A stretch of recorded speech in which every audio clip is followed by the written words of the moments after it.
आपने कभी रथ को देखा है? रथ को चलाने के लिए दो पहियों की जरूरत पड़ती है, मतलब दोनों पहिए बैलेंस में होने चाहिए। एक छोटा एक बड़ा, एक टूटा हुआ होगा तो नहीं चलेगा। उसी तरह संसार में जो परिवार रूपी रथ है उसको चलाने के लिए दो पहिए काम करते हैं, एक हस्बैंड और वाइफ। और ये दोनों पहियों का आपस में कनेक्शन, लव एंड बॉन्डिंग होना बहुत जरूरी है, क्योंकि यही परिवार के मुख्य स्तंभ है जिनकी वजह से पूरी फैमिली बंध कर रहती है। और आज आप देखने जाओ तो परिवार में भी ये जो रिलेशंस होते हैं उसमें 3 टाइप की सीजन होती है। सबसे पहले शुरुआत में तो हद से ज्यादा प्यार होता है।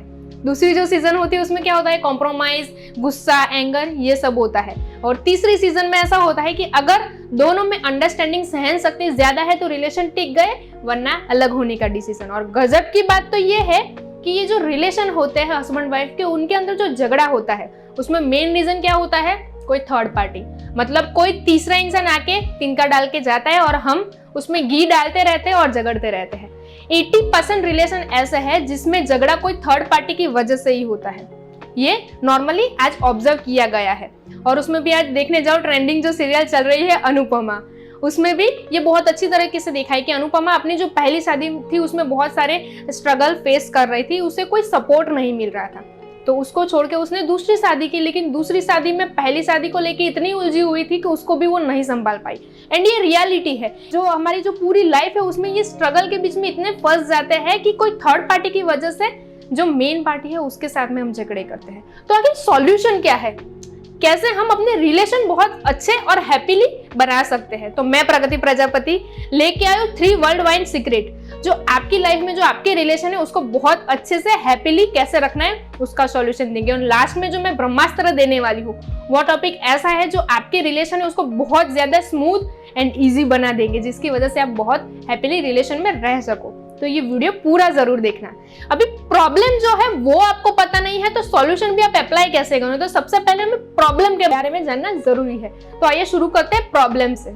सबसे पहला प्रॉब्लम है एक्सपेक्टेशन। अभी एक्सपेक्टेशन कैसे रिलेशन में काम करता है और हमें उसका सॉल्यूशन कैसे मिलेगा? तो सबसे पहले तो हम ये भूल जाते हैं कि ऊपर वाले ने हम मैन एंड वुमेन दोनों की रचना बहुत अलग तरीके से और हम दोनों की पर्सनैलिटी बहुत अलग बनाई है। जैसे मैन को आप देखने जाओ तो वो बहुत logical based, technology based and fact and figure में बिलीव करने वाले होते हैं। उनको कोई बिना पूछे अगर एडवाइस दे देता है तो उनका जयकान सिखरे वाला ईगो हर्ट हो जाता है, क्योंकि उनकी रचना ही इसी प्रकार से हुई है।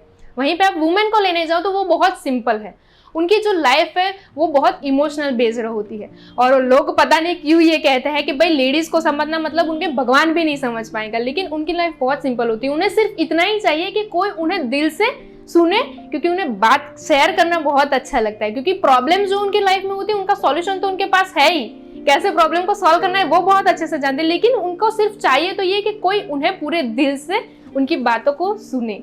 और यहाँ पे एक्सपेक्टेशन कैसे काम करेंगे, जैसे कि कोई मैन है वो ऑफिस से थक हार के घर पे आता है और उनकी एक्सपेक्टेशन ये होती है कि वो थक हार के आए तो उन्हें थोड़ी देर के लिए अकेला छोड़ दीजिए या उन्हें जो काम पसंद है वो करने दिया जाए। और यहाँ पे अगर किसी ने उन्हें ये पूछ लिया या लेडीज उनके सामने ये रोना लेके बैठ गई कि मेरे साथ में ये हुआ, मेरे साथ में उसने ये किया, पूरे दिन का रोना धोना उसने चालू किया, तो उसको गुस्सा आना ऑब्वियस बात है। और वहीं पे आप लेडीज को ले लो कि लेडीज अगर जॉब करती है और वो घर पे थक हार के आती है तो उसकी एक्सपेक्टेशन सिर्फ इतनी होती है कि आप उसे पूरे दिल से पूछिए कि भाई तुम्हारा जो पूरा दिन था वो कैसा रहा। बाकी की वो कहानी पूरी वो खुद ही बता देगी, क्योंकि उन्हें सिर्फ इमोशनल सपोर्ट चाहिए। और यहाँ पे गलती से भी आपने ये पूछ लिया कि भाई वो अभी थक हार के आई है और आपने ये पूछा कि खाना कब मिलेगा या खाना कब बनेगा, तो गुस्सा आना ऑब्वियस बात है, महाभारत होगी ही होगी। तो यहाँ पे बस हमें इतना समझना है कि एक दूसरे की जो एक्सपेक्टेशन है वो कितनी हम सेटिस्फाई कर सकते हैं, कितनी लिमिटेशंस में रख सकते हैं, इसको अगर आपने समझ लिया तो झगड़े अपने आप खत्म होने लगेंगे। तो एक्सपेक्टेशन इतनी ही रखिए जितनी आप एक दूसरे की सेटिस्फाई कर पाए। दूसरा प्रॉब्लम है प्रायोरिटी।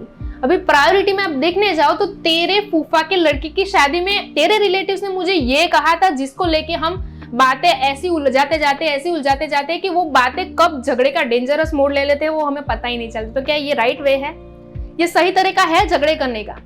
तो हम कर क्या सकते हैं? तो हमारे पास सॉल्यूशन है कि जो हमारे रिलेशन है उसको हम प्रायोरिटी बेस्ड डिफाइन कर सकते हैं। जैसे कि पहला जो नंबर है उसके अंदर आपका हस्बैंड आता हो, दूसरे नंबर पे आपके बच्चे आते हो, तीसरे नंबर पे आपके पेरेंट्स आते हो, चौथे नंबर पे कोई दूर के रिलेटिव्स, दादा दादी, कोई भी आ सकता है। ऐसे अगर आपने प्रायोरिटी लिस्ट बना दिया रिलेशन का, तो आपके झगड़े अपने आप खत्म होने लगे। फिर पता चलेगा कि भाई आप 10वें नंबर पे जो इंसान आ रहे हैं उसकी वजह से पहले नंबर वाले इंसान के साथ में झगड़ा कर रहे हो, तो क्या ये सही बात है? अगर ये समझ लिया तो झगड़े अपने आप खत्म होने लगे। भाई फूफा के लड़के की शादी में जो भी कुछ हुआ था उसको लेके हम अभी हमारे रिलेशन क्यों बगाड़ रहे हैं? क्योंकि ये जो हम सफर ये बहुत खूबसूरत तोहफा है, ये बहुत नसीब से और नसीब वालों को ही मिलता है। तो be understood for each other. Third topic है express reality and give space.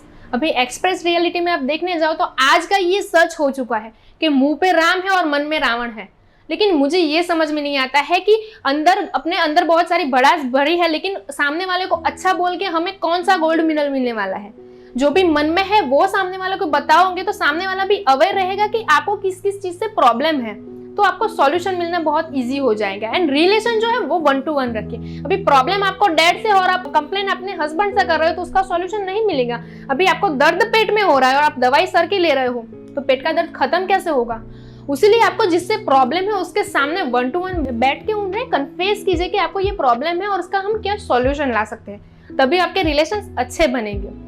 और उसी के साथ में गिव स्पेस की मैं बात करूँ तो ये नॉर्मल हस्बैंड एंड वाइफ दोनों में देखने को मिलता है कि शादी से पहले बॉयज में ये कंप्लेन ज्यादा देखने को मिलती है कि फ्रेंड्स की ये कंप्लेन रहती है कि शादी से पहले आप फ्रेंड्स के साथ में अच्छा टाइम स्पेंड करते हो, लेकिन शादी के बाद में फ्रेंड्स ये बोलते हैं कि भाई तू अभी शादी हो गई है तो हमारे साथ में टाइम स्पेंड अच्छे से नहीं करता है। अभी बेचारा क्या बताए कि उसकी बीवी आने ही नहीं देती तो वो कैसे टाइम स्पेंड करेगा फ्रेंड्स के साथ में। यहाँ पे लेडीज का भी है कि लेडीज शादी के बाद कुछ भी डिसीजन लेना है तो अपने हस्बैंड के ऊपर डिपेंड हो जाती है। भाई मैं उनको पूछे बिना ये नहीं कर सकती, उनको पूछे बिना मैं कहीं पे भी जा नहीं सकती। और ऐसा होना चाहिए, मेरा ऐसा मानना है कि ऐसा नहीं होना चाहिए। दोनों की अपनी अपनी स्पेस है, उनके भी फ्रेंड सर्कल हो सकते हैं जेंट्स के, और लेडीज का देखने जाओ तो उनका भी कोई प्रायोरिटी स्पेस हो सकता है। तो दोनों को अपनी अपनी स्पेस देनी चाहिए जिनकी वजह से रिलेशन हैप्पीली रह सकते हैं। और उसी के साथ में आज बहुत सारी ऐसी रिलेशंस हैं जिसके अंदर ये 3 स्टेप फॉलो नहीं होते, जिनकी वजह से उनके अंदर झगड़े बहुत ज्यादा होते हैं। तो अगर आपके रिलेशन में ये झगड़े को सॉल्व करना है तो ये 3 स्टेप आपने फॉलो कर लिए